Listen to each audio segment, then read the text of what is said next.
Good afternoon, good evening, good morning, depending on where you are on this fast forward planet, which is wrapped in so many layers of turbulence, it's hard to keep track of them. This is Andy Revkin and the Sustain What webcast. And really pleased to be talking today with the author of a new book on a pretty fundamental question for people like me. What is journalism for? And hopefully it's a pretty fundamental question for consumers of journalism as well as those who are in this practice and have been for a long time or who are just beginning. Jon is a columnist where he manages the media tracker at Columbia Journalism Review, which is a touchstone for anyone trying to keep track of the rapid changes in the media landscape beyond journalism, or within and beyond journalism. And he's written a book for Bristol University Press, which is part of a series. I didn't realize that until I was poking around. What is everything for? It's like everything you can imagine. And we are in a moment in time when things really are different than they have been for a very long time. For journalism, the challenges are just, again, adding up. The layers of challenges are stunning. The implosion of the practice, the domineering efforts of potentates here and elsewhere. And we'll go through some of that list. First of all, it's just congratulations on the release of the book, which I think you did in Perugia at the International Journalism Conference. And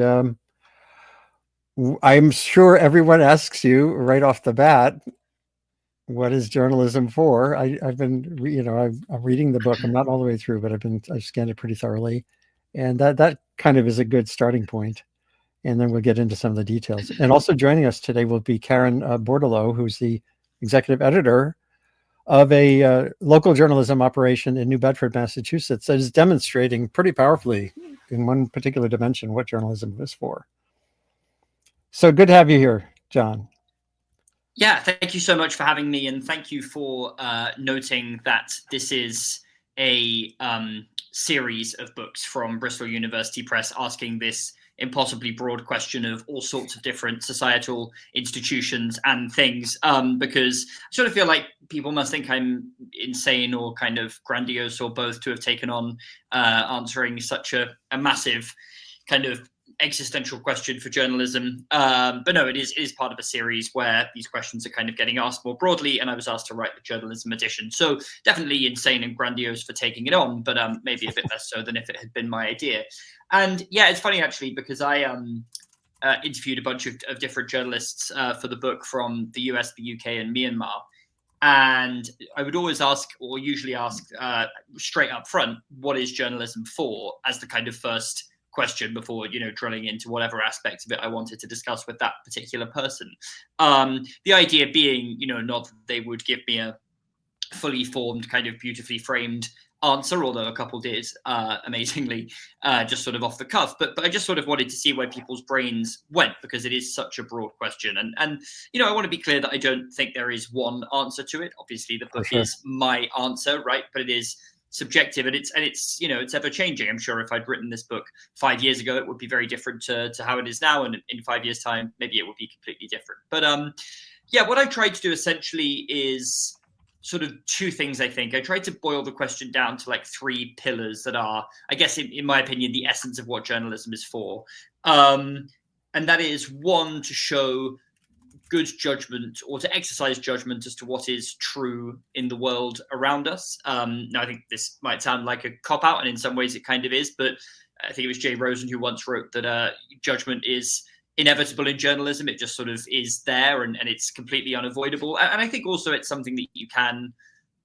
hone, that you can practice, that you can sort of institute systems of checks and balances to make sure that you're exercising good judgment, right? Good editors, readers who you trust, sources who you trust, to these feedback loops. And it's a term that I sort of consciously chose over seeking the truth or things like that, even though it's very similar, because the truth is very difficult, right? And before you go out and look for the truth and try and communicate it, you have to make a judgment as to what truths you're going to go and look for. The stories don't just sort of sprouts magically from the ground. You have to exercise judgment in every part of the storytelling process. So there's that. Secondly, this is, I think, the most important one for me, criticism. And this is not the idea of being, very negative about everything, but the idea of critically engaging with everything in the world around us pretty much all the time, just always asking questions of things, scrutinizing things, never sort of accepting things as sort of, fully answered and good enough. And the third pillar is, go ahead. Well, no, go through the third pillar and then I'll ask a couple questions. Yeah, the third pillar is community, which I think obviously is something that's very closely linked to journalism. And the way I see it is that journalism is sort of for a or multiple communities, be they geographic, be they communities of interest, ethnic communities, whatever it looks like. But always, I think, with the big caveat that all those communities are, especially today, but always have been, part of a wider world that shares the stakes in the same kind of existential global challenges, climate change obviously being foremost, arguably among them, or a top one. And I think that's important to stress, because I do think that sometimes news organizations serving a community can become sort of, could put barriers up against ways of seeing the world from outside that community, and I think that's not something we want. So it's about community, but it's about recognizing that the community is a sort of global concept, especially these days. And just quickly, before you ask me a couple of questions, those are sort of the three pillars. But I think what the book also tries to do is sort of ask what journalism is for in the context of a wider society, in the context of other institutions, rather than just sort of saying what journalism's kind of purpose in isolation is. What is its purpose like vis-a-vis the government, other civil society groups, things like that. I think where I sort of come down is that the journalism can have a quite expansive purpose. It can sort of step into things like service delivery, or sort of mediating negotiations or policy disputes within communities and things like this that some more traditional observers might say are not journalists' role.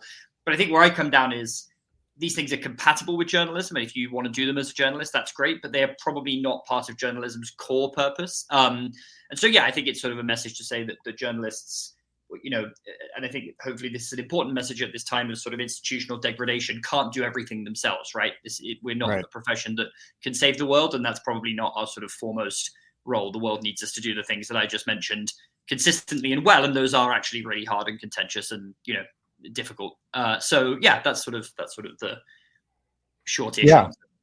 And that what has become known as whataboutism gets a bad rap, but I found that people miss the importance of a kind of constructive version of whataboutism. I mean, the name of this enterprise I do, Sustain What, is a question, and we're if we're just stick with phrases like climate emergency in my realm, or what's a migrant and what's a criminal, in other realms, if you're not asking questions that can kind of dive in and create more clarity, then you're missing something. So constructive questioning is a key part of it, I think, with that sense of pursuit of understanding, if not clarity.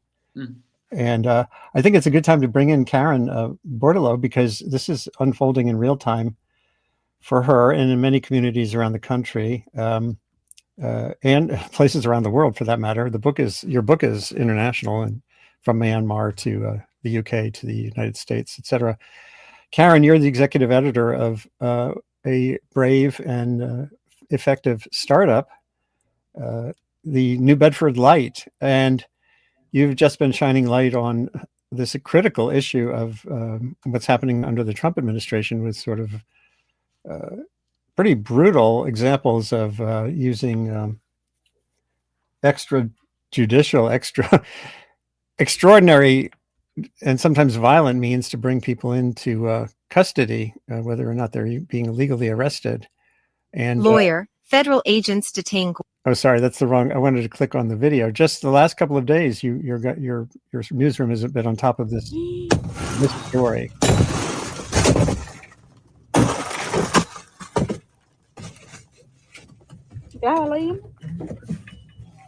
We'll just play this for a minute and then we can talk.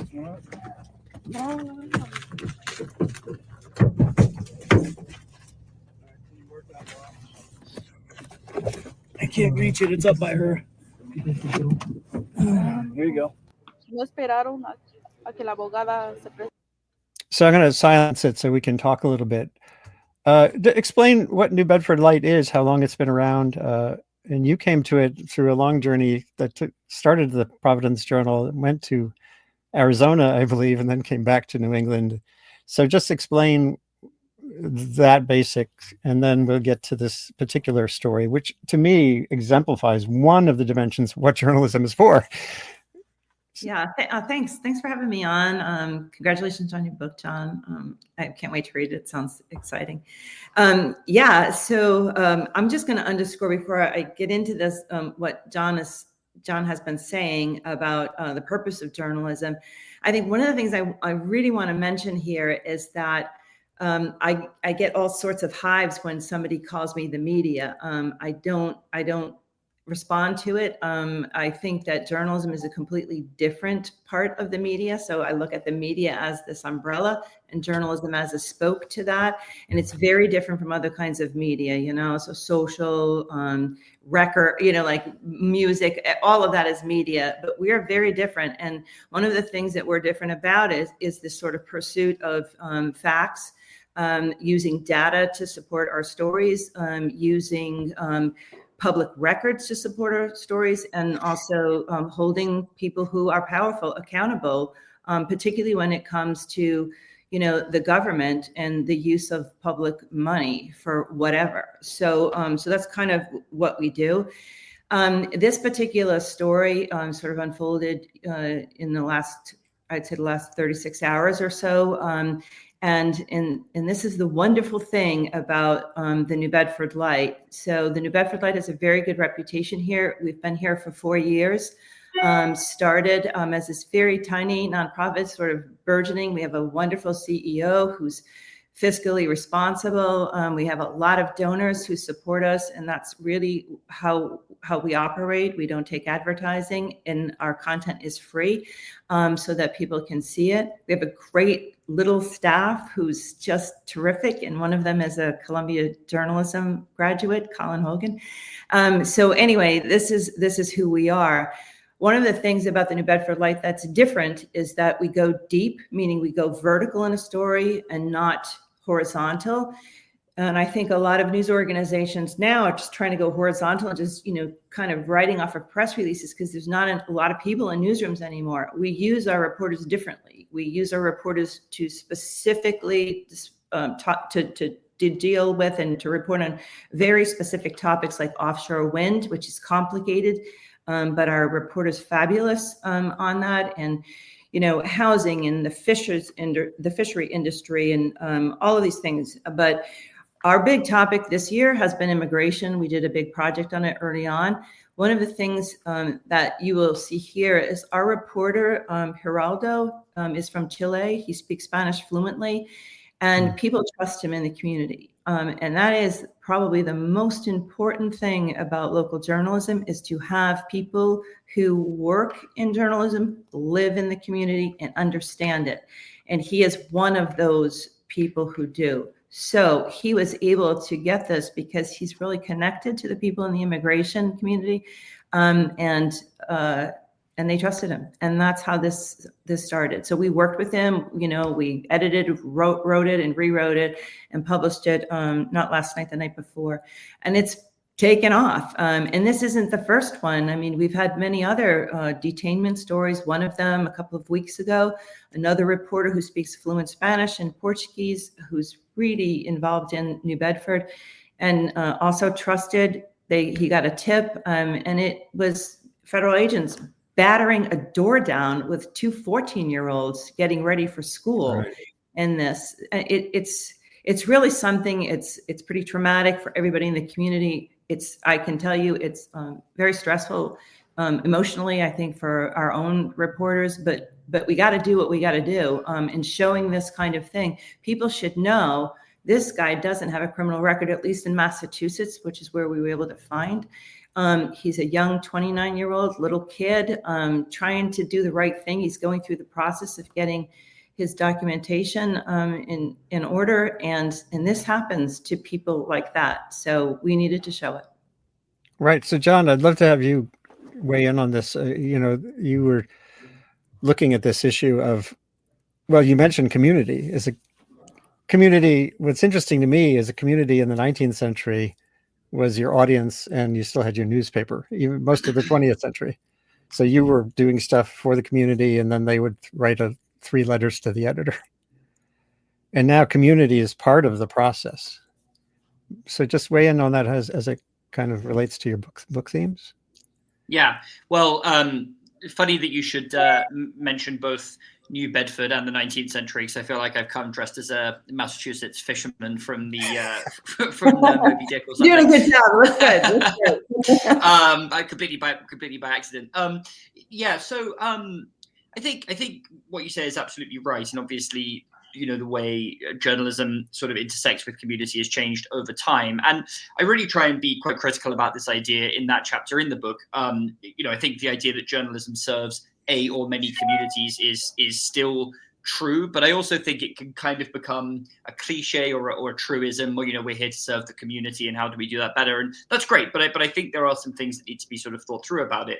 And yeah, one is this idea that, whereas in the past you might have had a very kind of close and, as you say, somewhat limited relationship to your community, right? Like, you would be a newspaper that would potentially be the main or even only source of news for people in your town, and they would, if they wanted to have their voices heard in the public sphere, but maybe the best way for them to do that would be to, as you say, write a letter to the editor.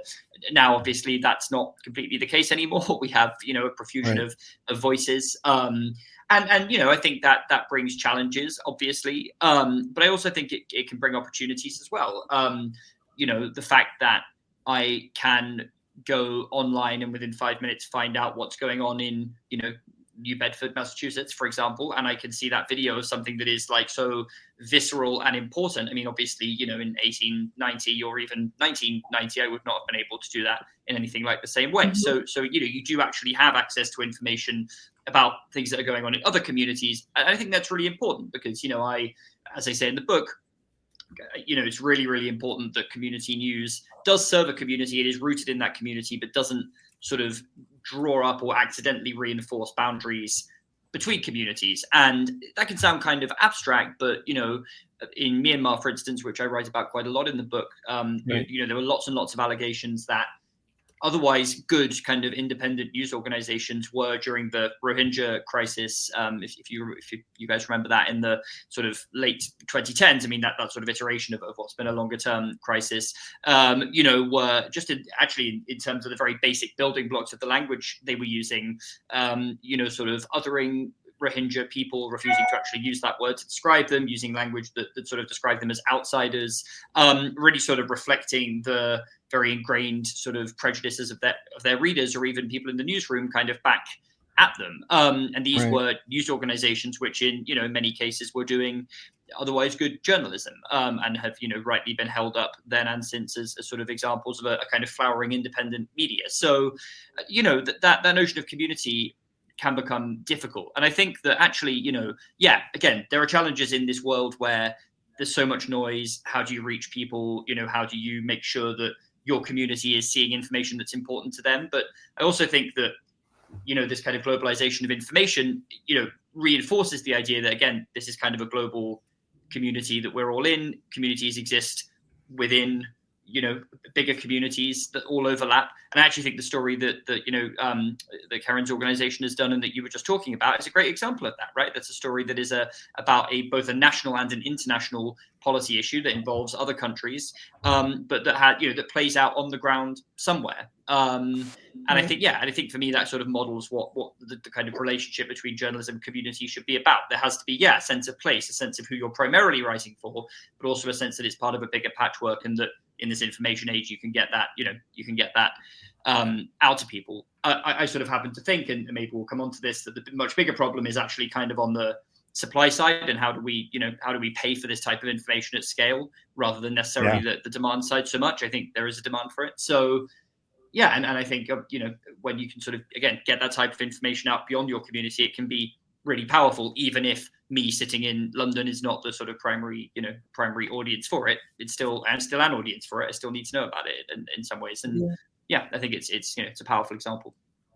Yeah, and let's talk briefly about the business model question. You said you have substantial donor population, et cetera.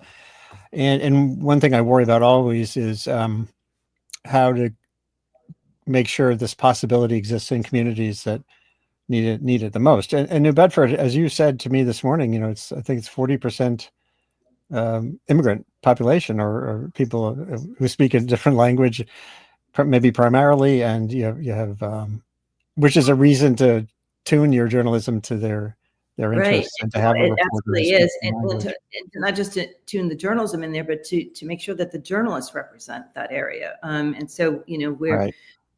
we're doing that, and that's one of the reasons why we get the calls. This is happening because they know us, and that that really is kind of the model, at least the journalism model, not the financial model, but the journalism model of the 70s. I mean, it's been around a long time. I've been actually a journalist for almost 50 years, which is kind of scary, but it is true.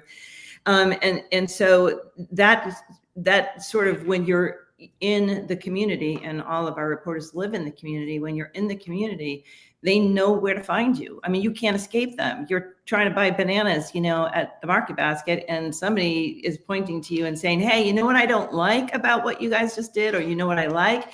And you have to be responsive. So I love that. I started my career in that, and now I'm here again in it. And I really love that. I think it's the connection, and it's an important one. And it's just, so the financial model is a little different here. It is really based on foundation money and donations. And we have some very generous donors, which is terrific. Some of the foundations are also also very generous, and funding a lot of these other startups. So we're sort of further along than probably, I would say, most people in this sort of grassroots kind of sprouting things. But if you look at Massachusetts, they're all over the place around Boston. They're in Newton, they're in Brookline. We have Plymouth Independent. I mean, they're coming up all over the place.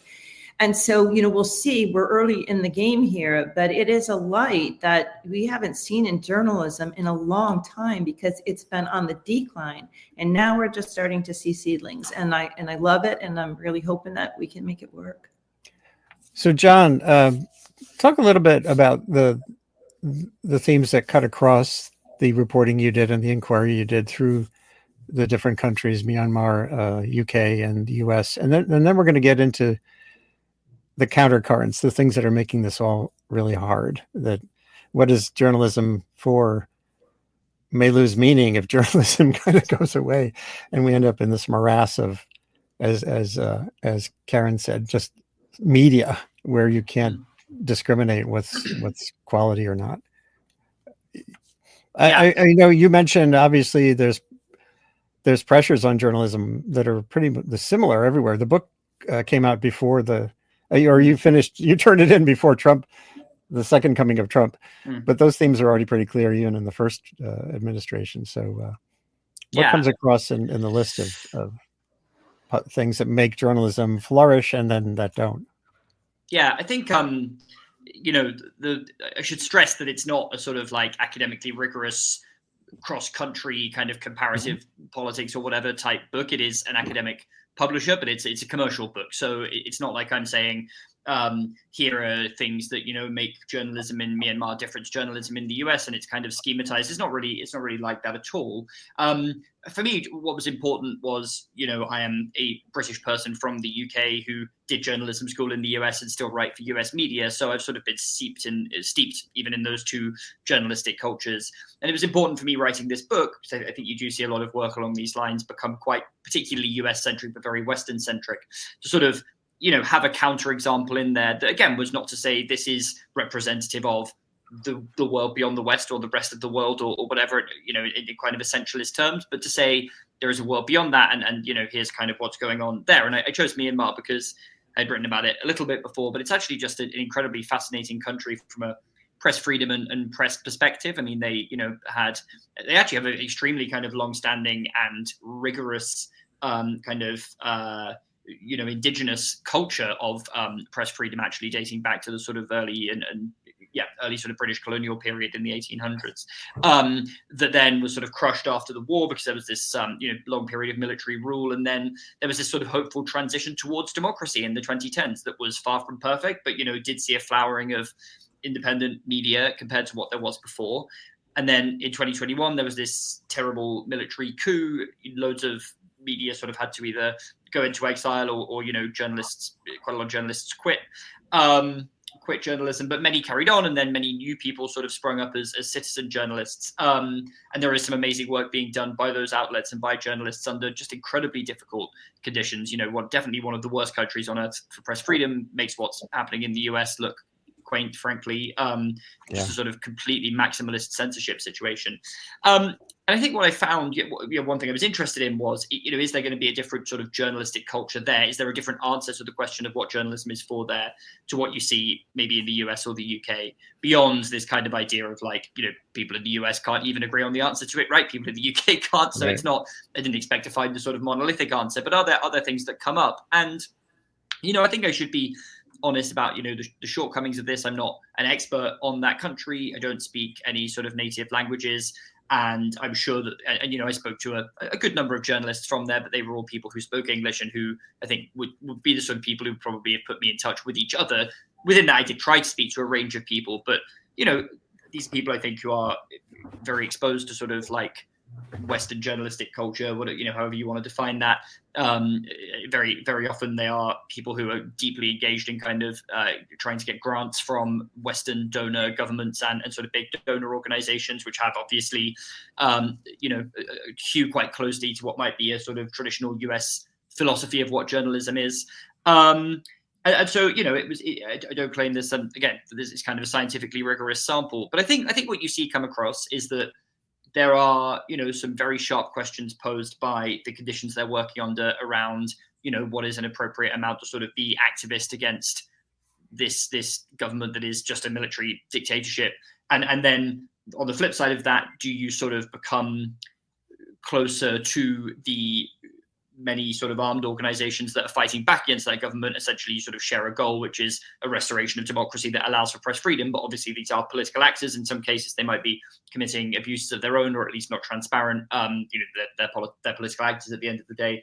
So how do you sort of balance that? I think that's a question that clearly is being asked in the US in some sense, but is very differently. So it's very different in that climate. That the stakes are a lot sort of more, a lot more immediate. I think there are outlets that have sort of been journalists who've been quite explicit that they are sort of activist journalists now. They are kind of fighting against the junta. There are others who say the junta, by virtue of wanting to eliminate us, are essentially making us fight against them. It sort of turns journalism into an active resistance, even if what you're doing would be kind of considered objective under other conditions. So I think the sharpness of those, of the climate in which this is all playing out definitely does heighten some of these questions. But I think at the same time, you still see questions like this going on in the US, albeit maybe at a lower scale, right? Like, what is the appropriate extent to sort of quote unquote resist? If a government starts picking on you, are you sort of inevitably in a war with them? Marty Baron, of course, famously said, "We're not at war, we're at work." I have more recently disputed that, just purely in the sense that if someone starts a war with you, then you sort of are at war with them. Even if you are just at work, right? The work sort of becomes a war. Again, similar themes to what you're saying in Myanmar, but it's sort of a different context. I think sort of where I come down on this generally is that,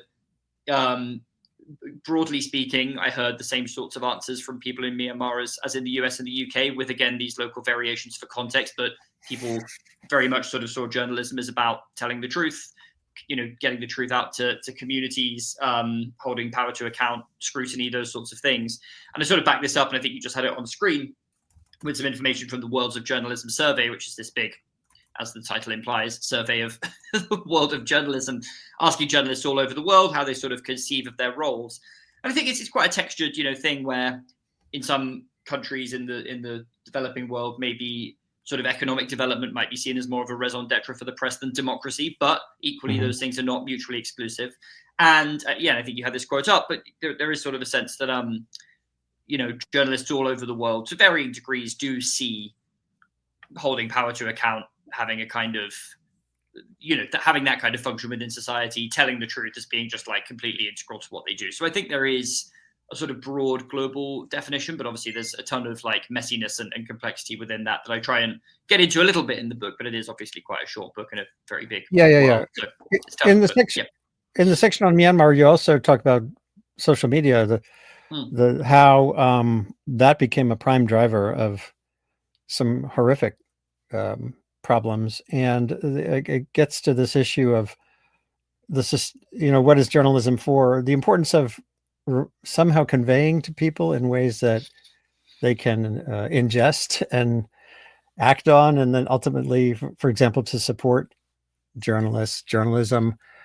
It feels like it's a losing battle in the sense that the Facebooks and the X's of the world are already sort of dominating in so many ways, and journalism is at best playing catch up always. So talk about how that played out. I mean, I'm showing this picture from your book with Obama with, this was a Nobel Prize winner where things went in a very different direction in a hurry, and how that relates to the bigger issues of sustaining the public consciousness around the value of this thing called journalism. Yeah, I'd say that I sort of see this two ways. And just to start with the sort of Myanmar context, after a period of just being a very closed information environment, one that did always have journalism, I want to be clear about that, often sort of, in exile, and it would be sort of broadcast like over like, the radio, and people would sort of covertly listen to the radio in their house in like, the 1990s. This definitely was a thing. It wasn't like just a totally closed environment, but, very, very restricted. In the 2010s, just underwent this extraordinary kind of transition to people having phones and internet, right? I mean, like, again, internet access has been a sort of ongoing story there, but Facebook kind of absolutely exploded to the point where it became, I think it's fair to say, an absolutely crucial source, or at least like platform for news. I have I quote this in the book, I think, but in Myanmar, sort of traditionally people have met in tea shops to share gossip and information and opinions. And I think Facebook, at one point has been referred to as like the digital tea shop, right? It's sort of like subsumed quite a lot of that function in the digital age. And I think obviously there were tremendous opportunities with that for discourse and for informing people and all the rest of it. At the same time, as I'm sure many of your viewers will know, Facebook was accused of kind of throwing gasoline on the Rohingya genocide, as it has been characterized by many observers, in the late 2010s, essentially by allowing hate to flourish on its platform and sort of become an area where intercommunal violence was stoked. There were figures associated with the military and sort of radical extremists using Facebook to kind of gin up hate to massive followings of people, including against journalists sometimes, I believe. And so, it turned out to be this double-edged sword. And Facebook has subsequently said it could have done better, I believe, or at least commissioned some investigation that suggested it could have done somewhat better. I haven't read it, but I think I've seen some discourse floating around from this new book by Sarah Wynne Williams, a former Meta staffer who has got some very sharp things to say about the company to do with this. But they've essentially been accused of kind of extremely lax content moderation, just throwing this kind of radically transformative informational product into a society and not really having any guardrails to sort of police how it was used. So I think there's two things here. I think one is that, this explosion of information technology is going to have inevitably good effects and bad effects. It is going to make sharing information easier, but it's also going to make sharing disinformation easier. It's going to make it easier for people to come across journalism that, as we said earlier, in the past might have just been a local newspaper for 2,000 people, but also, going to make it easier for people to see tweets and Facebook posts saying it's fake news and spreading lies about the owner, right? I think there is an extent to which it's inevitable.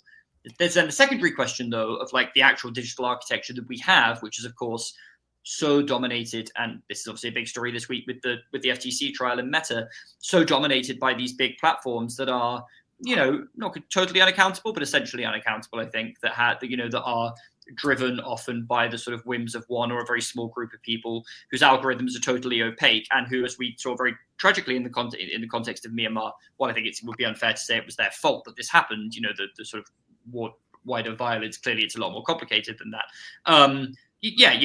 Just do not have consistent policies for how to deal with it when hate and hate speech and disinformation starts to kind of rampantly spread around. So And that I think is something that we do obviously need to do something about, right? Like, and this is a huge problem for journalism, because these sort of essentially these distribution channels for what we hope are good and truthful information are just controlled in undemocratic and completely opaque, more or less completely opaque ways. And it is possible for journalists and journalism to sometimes kind of surf on that and game that system, but it's not primarily set up for the sharing of kind of nuanced, truth-based, difficult, detailed, substantive stuff. It's clearly set up in many cases, and again, as we saw in Myanmar, to hypercharge hatred, oversimplification, lies.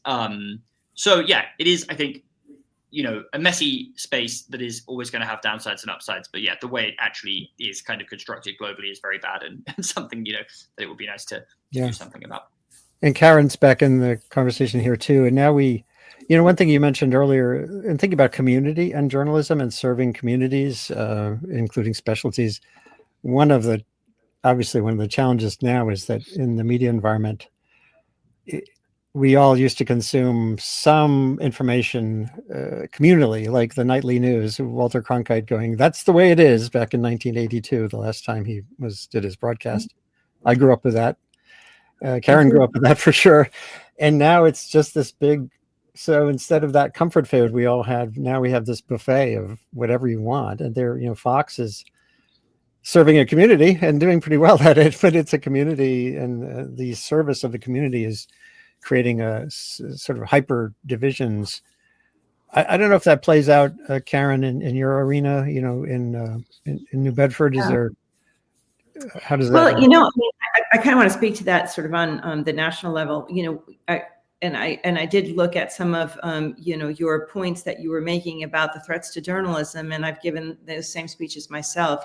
So whatever they are, the AI and the misinformation, disinformation, media illiteracy, distrust of the media, all of that kind of stuff. But when we're talking about those things, it's, I think, more than anything, that misinformation, disinformation, I mean, we have to work on that.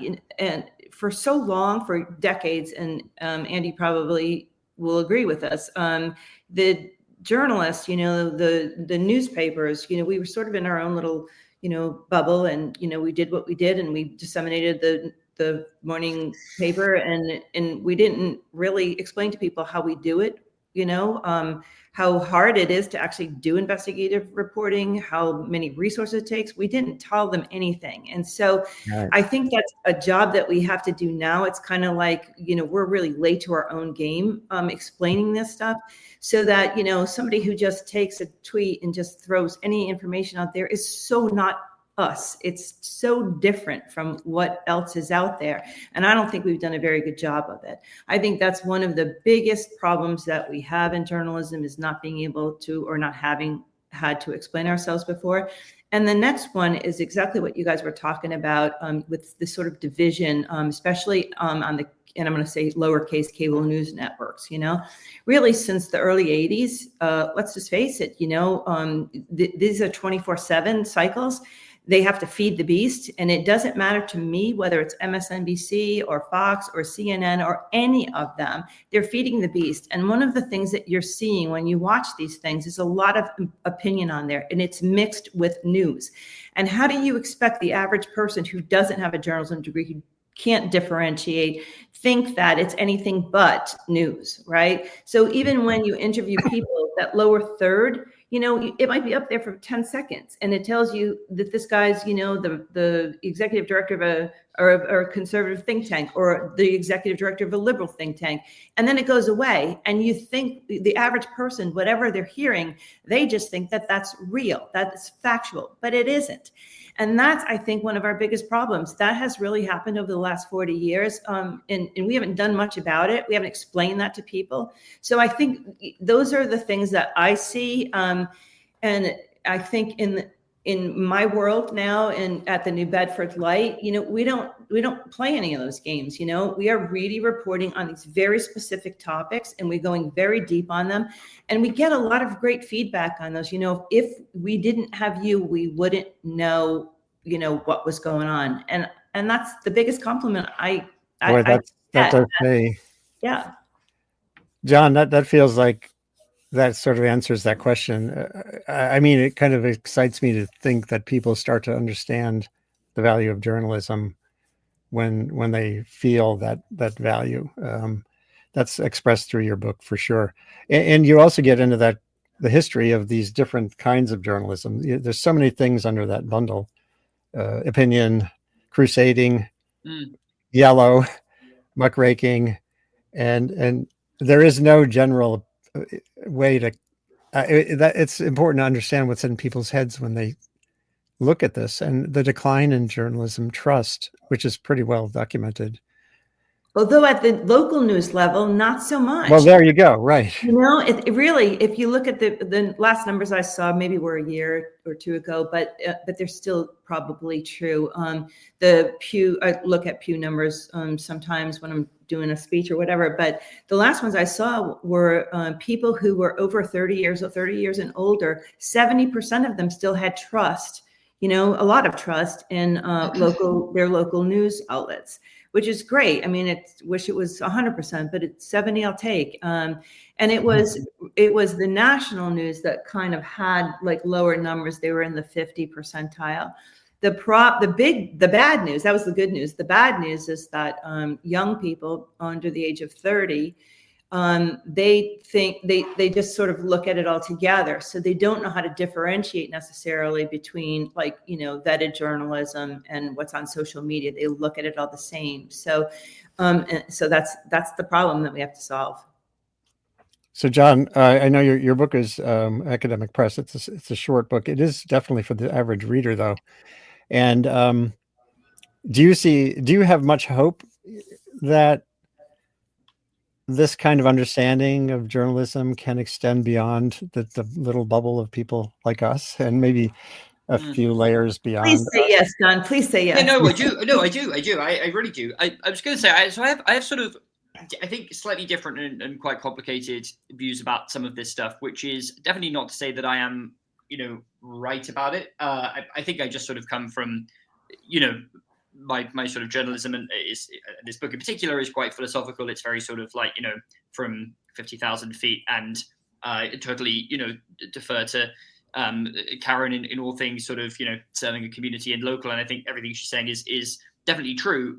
To texture it a little bit, I think that sometimes media trust metrics can maybe be a little bit misleading. And I think that actually what Karen is saying about the local figures being higher tracks for me. I think part of it is when you have sort of more direct contact with something, when something is reporting on things that are in your sort of direct lived experience more than something that's going on miles away that you know nothing about, you obviously have a sort of more innate ability to tell whether that reporting is trustworthy and accurate or not, right?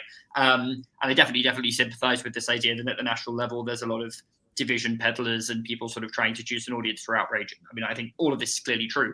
I think with the national media, the sort of two caveats I would issue maybe are, number one, that I think a not insignificant part of the erosion in trust is from, it's just the result of political attacks, right? I mean, these are the outlets that are really in the sort of crosshairs of very widely publicized political attacks on behalf of what is a political movement that has decided to weaponize attacks against the press. And that's definitely not to say that the press has not been complicit in the erosion of trust in itself, which I definitely do think is a real thing.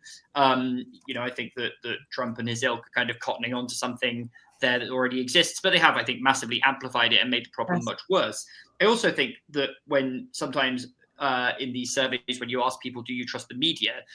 Someone who actually does have a pretty healthy media diet might think and I think this comes to your point earlier, Karen, about the broadness of this term, they might think, well, I don't trust Fox News, I don't trust Breitbart, so I'm going to say, no, I don't trust the media. And then this can sometimes be spun up as like, trust in the media as a whole is collapsing. And actually, it's a very diverse place. And maybe, some of the more granular data on this, which exists, is maybe better. I think it definitely does paint a picture of declining trust overall. I'm not saying it doesn't, but I think there are nuances to this.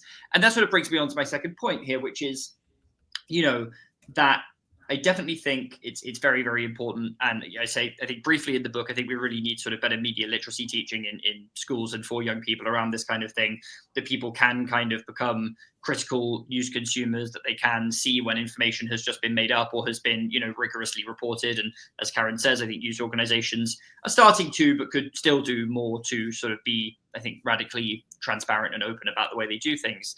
I think also, though, that like these categories, what is news, what is opinion, what is reporting, what is sort of outrage, sometimes it's very clear to see the difference, but I think it's more a spectrum than a sort of, hard and fast situation, right? Like, Yes. Yeah, a sort of reported AP news article is going to look quite like a reported news article, and a Fox News diatribe is a Fox News diatribe. But in the middle, is an analysis piece news or opinion, or does it have a bit of both? I personally think some of the best opinion writing, and I hope I sort of try and do some of this myself, is based on reporting, right? You go out and you talk to people, and then you say, well, here's my point of view, and here's how this sort of textures it. So these things are difficult. And I think that in a world where there's so much opinion and so many voices are heard, I sort of have hope that while it may not express itself in sort of traditional metrics, that younger people do actually sort of have quite an innate understanding of the information ecosystem that is somewhat sophisticated from sort of living in it, right? Like, I don't necessarily, I think there's definitely a problem with how do we get enough news in front of those people that is sort of like fact-based, rigorous, expensive journalism, and how do we pay for that? And I think that again is a very, very largely a problem about funding journalism generally, when people either don't want to pay for it or can't pay for it at scale, and also sort of making sure that it surfaces on social platforms that we don't control. I think there's definitely huge problems. And I think that, people who use these platforms don't see enough of it, and there is increasingly less and less of it to go around. Big problems. But I think that, people who grew up in this information environment are probably sometimes more sophisticated than we might think about navigating it. And to come back to your sort of initial lead into this question about, Cronkite in the news. Yeah, I think on the one hand, you can look at that and say that was a more unified sort of information environment. People generally consumed, or at least the sort of information they mostly had access to in these kind of big mass media platforms was sort of truthful, vetted journalism. I think you could also make a case that that was a view of the world that, while factual and reported, was sort of funneled through a quite establishment, white perspective, for example. And you could say that this sort of explosion of different voices on the internet has been, in a sort of small d sense, democratic. It has allowed people to sort of challenge narratives that they think are wrong, to sort of do almost reporting from on the ground, right? Even if they have a point of view about it, they can say, well, this is going on in my town, I'm going to share a video to TikTok. So this is where the hope comes from, is I think that generally the demand for fact-based new information about the world is pretty perennial, actually. Like, I think it's just part of the human condition. And I think that when you hear about people not consuming it now, I think often that people are consuming it just in ways that are maybe less direct than they are paying us for it, which is a big problem. But I think that is really the name of the problem, right? Like, when people listen to Joe Rogan, a lot of it is not about politics or current affairs, and a lot of it is very dubious. But he and others are still sort of discussing, things that reporters are reporting, things that are in the New York Times. Right-wing media types are very often, in fact, reacting against things they've read in the mainstream media, which is still a form of talking about it. Right. And you see influencers on TikTok these days who sort of essentially will just swallow like an article from a newspaper and say, oh my God, guess what's happening, guys? And that sucks in the sense that it is essentially parasitic. And again, I think this is why the real problem is, how do we pay for this stuff and who pays for it? But it is not, what it is not is, a younger generation that has no access to facts about the world and news, or has no demand for that. I think that there is that demand. I think it's pretty consistent. But I think it's changing, and I think this is a moment where all this is up in the air, and that's why it's just very, very difficult to know exactly where we're going to come down. It will require much smarter people than me to figure it out en route. But yeah, I really think that demand is there, and I think we're in a moment of flux more so than like total death. But along the way, things are going to die that are important if we don't figure out how to pay for them, and that is a big problem. So I don't want to be seen to be minimizing things or having like a sort of too optimistic a gloss on this. But yeah, that's my sort of general hopeful take. I don't know if that was hopeful enough for you, Karen. I hope so. But I think Karen's operation is demonstrating it too. Yeah, I just want to point to a couple other examples. When I was covering Hurricane Helene in Carolinas from a distance, I was not able to get down there, as many people weren't, unless I glommed onto Mark Honeycutt, who is He's a YouTuber who's mostly does YouTubing about paragliding. He's from that area, Western North Carolina, that was hammered. And in those first days, he became a truth teller. He got past all that ridiculous lying that was going on in social media about thousands of bodies and, making dubious claims about FEMA work. And he was in the field. He went to these areas that were unreachable hiking, and he was practicing the practice of journalism. I think he's mostly back to his YouTubing now, and he gained hundreds of thousands of views, if not millions, for his stuff. It still was swamped, I think, overall by the, at least online, by the other stuff. And I think that gives me hope. Right. If I may just yeah. I was in the International Journalism Festival in Perugia last week, and I was at this panel that was sort of about, I think the title was "All Journalists are Content Creators, and we should embrace that." And I guess, literally, I think that's true. I don't actually think it's true in the sense that a content creator in the modern sort of parlance is someone who has a very wide following and is often able to kind of monetize that and do nothing else. And I don't think many journalists are that.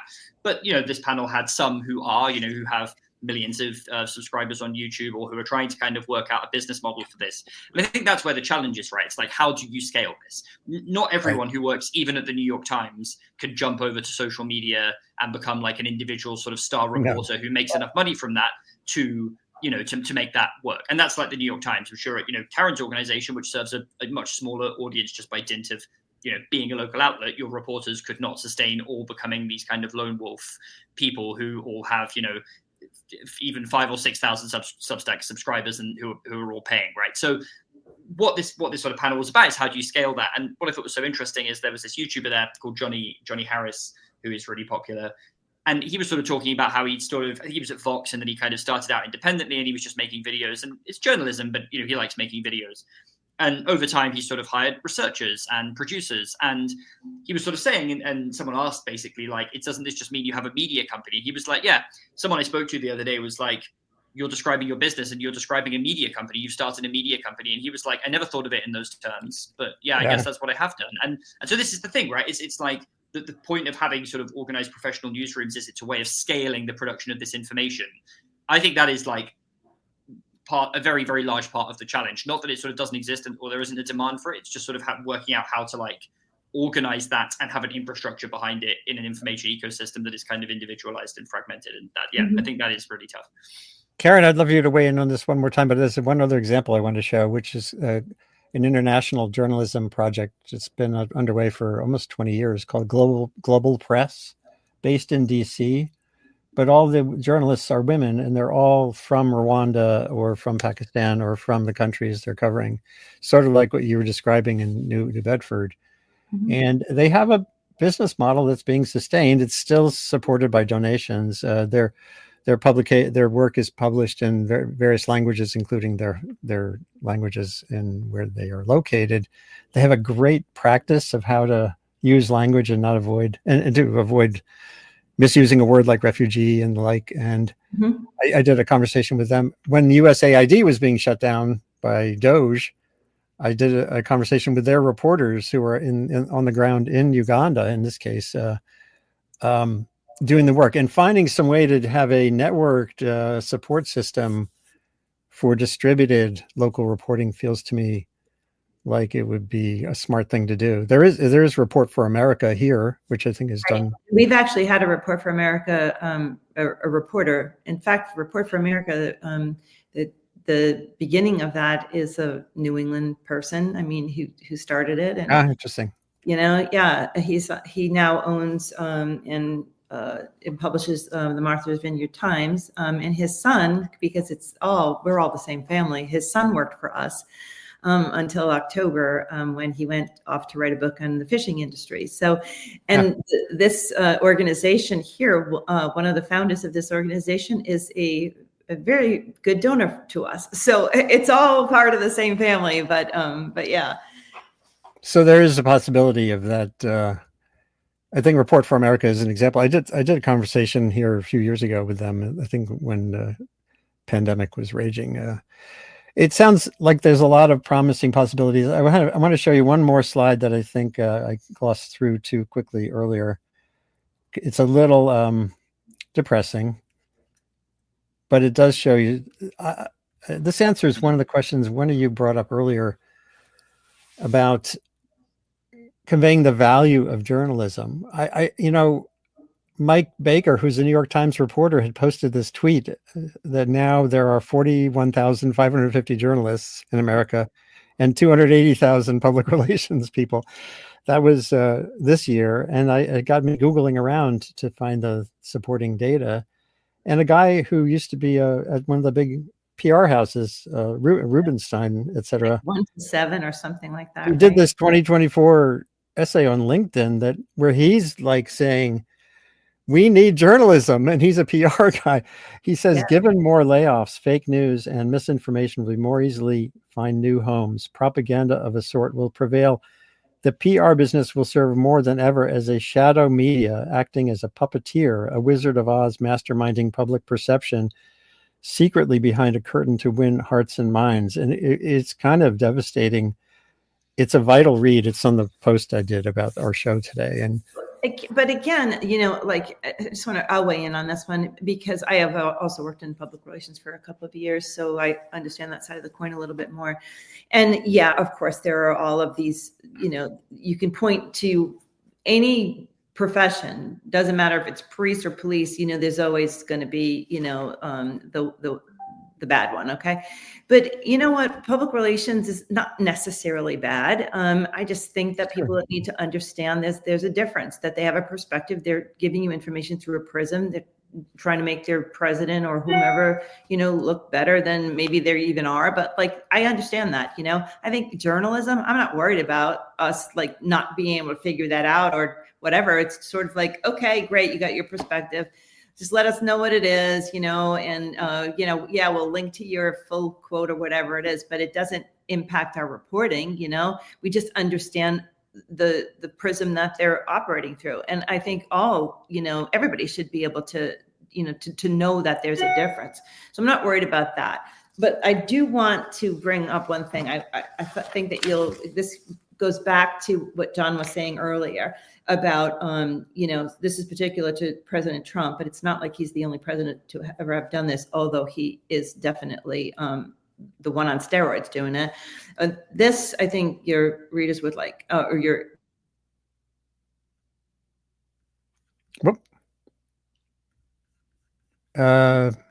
His answer, I do it to discredit you all and demean you all so that when you write negative stories about me, nobody will believe you. I think that's the playbook, and I just think we need to know it. Yeah. Well, Jon, I'd like to give you the last word because we're at the end of an hour and you're in the UK and you had something that you have to drop off for. So just circling back to the book, is there a last prime takeaway we haven't discussed that you think needs to be conveyed?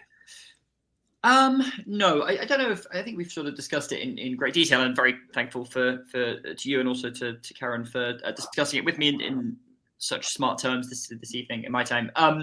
I would reiterate, I think that I have a pretty flexible definition of journalism. I think these categories, as I was discussing earlier, between news and opinion are quite broad. I think that we are in a moment where, I think we need to sort of conceptually dissociate journalism from what goes on at major journalism institutions. Not to say that isn't journalism, it obviously is, but we're in a moment where news consumption habits are radically changing, the internet is upending everything, and journalism isn't just going to live on in those types of sort of institutions that we're used to. I think it can and will look different, and as I said before, I see hope there. I guess what I feel strongly is that again, despite this flexible kind of definition, and despite the fact that I think journalism can sort of take many forms that sort of do things that are functions beyond what we might traditionally conceive of as journalism, what society really just does need journalists to critically evaluate the world around them and present factual information or analytical information or whatever, but rooted in fact about it, that is new and timely and reflective, and that is very much what journalism is for. I don't think the other stuff is. I don't think the other stuff is what journalism is for in the same way. even if I think it is compatible with journalism, it's not journalism's job to necessarily provide it. And so I think, yeah, at a time when so many other institutions are failing and there are so many people who seem to fall through the cracks of society and things are not necessarily kind of going great on a global scale, as a journalist, I don't think you should feel kind of guilty or that it's your job to like fix that. It isn't. Journalism needs help and support from people around it. And this isn't to say that journalists, shouldn't aspire to change the world in some abstract sense, but it is to say that usually sort of changing the world in big, like macro ways is very much beyond your control, right? In the 70s, the Washington Post could do Watergate and the president resigns. Now the president says what Karen just said, I'm actually just going to make it so that people don't believe what you said and screw you. It doesn't mean that your journalism is worse than the, reporting that brought down Nixon necessarily. It just means that the accountability incentives have changed. And actually, by the way, this is a total aside, by the way, but like, I think there are ways that Watergate, having looked into it, could have played out very differently where Nixon didn't resign. And actually that's kind of contingent as well. So it's not even like necessarily as clean as saying in the 70s, the president definitely resigned in disgrace when you disgraced them and now they just don't. But, that aside, I think you got to sort of, I think everyone should understand that journalism has a purpose that is divorced, in my opinion, from the impact that you can kind of see it having in the world or how people vote or whatever. And I see a lot of sort of hand-wringing and despair that like, Trump won and we told people, that Trump was a threat. And so no one read our journalism and it didn't matter, for instance. Well, I think that's a faulty analysis because Trump won by a very slender margin for starters. But again, I think it's also arrogant to assume that people who voted for him didn't read and consume what you wrote. They just may not have been the most important thing for them, or they may not have agreed. And yeah, there are people who are blind to it or not consuming it, or who think that you're scum and everything you say is fake, and that's a huge problem. But I don't think that's everyone by any means. I don't think it's actually really anywhere close to a majority of people. I think it probably is a scary number of people, but it's not like it's not like 90% of people, even though the Trump administration is currently behaving like it is. Yeah. Journalism is sort of one input in a wider world. There are other institutions that need to do their jobs, and sometimes the work can feel thankless, but actually, usually it is making at least someone more informed or making that person feel differently about the world or changing their mind about something. These are not small things. They are a source of like real value in itself. And yeah, for all the challenges that we've talked about today, I think that we shouldn't lose sight of that just because we feel that things that we may believe or hope for are not happening at a kind of macro level. We're not the only ones in this ecosystem. And as long as we do our jobs, and again, I'm much more worried about the money and the supply side of it than the demand side of it. I think we've really got to figure out as societies how we pay for this information in ways that are not what we're doing now, despite the fact that, projects like Karen's do exist and are doing great work. I think clearly there's a scale problem here. Yeah. But the actual demand is there and the work does matter. I really believe that, even if it's hard to measure. That's great. Do you have like 2 more minutes or do you got to go? I have 2 more minutes. I want to play one little thing that Jay Rosen told me in the early days of the pandemic, which happened to be the run up to the 2020 election. And he kind of asserted there needs to be an emergency mode for journalism. And there's a lot of that right now, a lot of that same discussion.